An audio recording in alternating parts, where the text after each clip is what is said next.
Барлықтарыңызға сәлем. Есімім Ақылбекұлы Шыңғыс. Қазақстан тарихынан 9-шы апталық. 20 ғасырдың басында Қазақстандағы ағартушылық пен мәдениет.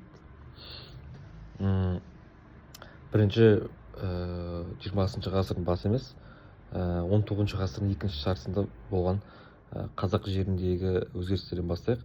Ол кезде бізде мәдени ағартушылық кезең бастала бастады. Яғни ұлттық сана ояна бастады, ағартушылық идеялар туындай бастады. Және соның арқасында халықтың ой пікірін айту, елге жеткізу маңызды рөл атқарды. Осының арқасында 1870 жылы Ташкентте Түркістан уәлаятының газеті атты баспасөзден газеттер шыққан еді. Бұл қазақ және өзбек тілінде шыққан газет болған. Және бұл алғашқы, яғни газет болып саналады. Содан кейін 1888 жылы Омбы қаласында Дала уәлаятының газеті шыға бастады. Бұл газетте қазақ халқының тұрмысы, мәдениеті, салт-дәстүрі, өмір салты баяндалған. Яғни бұл 19 ғасырдың екінші жартысындағы кезеңдерді баяндайды. Ал 20 ғасырдың басына келетін болсақ, Алаш автономиясының қозғалысының арқасында қазақ жерінде екі тәуелсіз газет болған. Ол яғни Қазақ газеті және де Айқап газеті. Қазақ газеті және де Айқап газеті. Басшылары Ахмет Байтұрсынұлы, Әлихан Бөкейхан және де Міржақып Дулатов секілді Алаш автономиялық қозғалысының басшылары болған еді. Мысалы, Айқап газетін айтатын болсақ, оның аты Айқап екі буыннан тұрады. Яғни қап әттеген ай қазақтың сол кезеңдегі өмірін сипаттағандай болып естіледі десек болады. Ахмет Байтұрсынұлы және де жазитық қозғалыс. Ахмет Байтұрсынұлы жалпы қазақ халқының мәдениетіне, біліміне, ағартушылық дамуына үлкен үлес қосқан тұлға. Яғни ол Алаш қозғалысының басты өкілдерінің бірі болған. Әлихан Бөкейхановтың қасында, Міржақып Дулатовтың қасында. Және де жазитық қозғалысқа, дәлірек айтсақ, Қазақстандағы жазитық қозғалысқа Ахмет Байтұрсынұлының үлкен үлесі бар. Қалай? Ол қазақ тілін реформалап, төте жазу жасады және де мектеп бағдарламаласын дайындап берген, яғни қазақшалап, және де sonra қосып мектептерге оқулықтар жазып берген етін. Оған қоса Ахмет Байтұрсынұлы осы 1913-18 жылдары шыққан Қазақ газетіне ең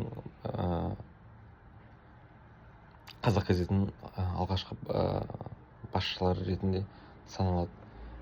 Осылай қазақ жеріндегі жазитық қозғалысқа Ахмет Байтұрсынұлы қосқан үлесі елеусіз зор деп есептесек болады. Абай мұрасының жиналып басылуы. Абай Құнанбайұлы қазақ тарихындағы өте еңбек зор, мәдениетке үлкен үлес қосқан, білімге үлкен үлес қосқан тұлғалардың бірі. 1845 және де 1904 жылдар аралығында өмір сүрген. Абай Құнанбайұлының шығармалары қазақ тарихындағы мәдениеттің ең қымбат қазыналарының бірі десек те болады. Оның мысалы қара сөздері немесе одан да басқа шығармалары өте көп. Оның мұраларының жиналып басуына келетін болсақ, олар 20 ғасырдың басынан басталды. Яғни 1909 жылы Петербургда Абайдың тұңғыш өлеңдер жинағы қазақ ақыны Ибрахим Құнанбайұлының өлеңі деген атпен жарық көрген. Бұл жинақты Кәкімай Ысқақұлы, Абайдың немере інісі, және де Тұрағұл Абайұлы дайындаған етін. Ал 1920-1930 жылдары Ахмет Байтұрсынұлы, Мұхтар Әуезов секілді кісілердің еңбегі мен олардың зерттеуінің арқасында Абайдың шығармалары жиналған. Осы кісілердің арқасында. ал 1930 жылы Мұхтар Әуезовтің басшылығымен Абайдың шығармаларының толық жинағы Алматыда жарық көрген еді. Қазақ әдебиеті және де баспасөз, яғни бағана мен айтып келе жатқан тақырыптардың барлық жинақталуы 19 ғасырдың соңы мен 20 ғасырдың басында қазақ тарихының, мәдениетінің, тілінің және де әдебиетінің дамуына өте үлкен кезеңдер келген. Яғни алғашқы газеттер пайда бола бастады, өлең шумақтары шығарыла бастады. Соның арқасында мысалы қазақ жерінде ауыз әдебиеті жазба әдебиетіне ауысқан еді. Осы кезеңнің ең үлкен өкілдері Шоқан Уәлиханов, Ыбырай Алтынсарин, Абай Құнанбайұлы немесе Ахмет Байтұрсынұлын жатқызсақ болады. Барлық ақындардың, барлық осы тұлғалардың қазақ тарихындағы, қазақ мәдениет тарихындағы еңбегі орасан зор. Олардың еңбектері, мысалы шығармалары әлі күнге шейін мектеп қабырғаларында балаларға оқытылады және мектеп бағдарламасына кіреді. Сол үшін олар біздің тарихымыздағы ең үлкен тұлғалардың бірі десек қателеспейміз.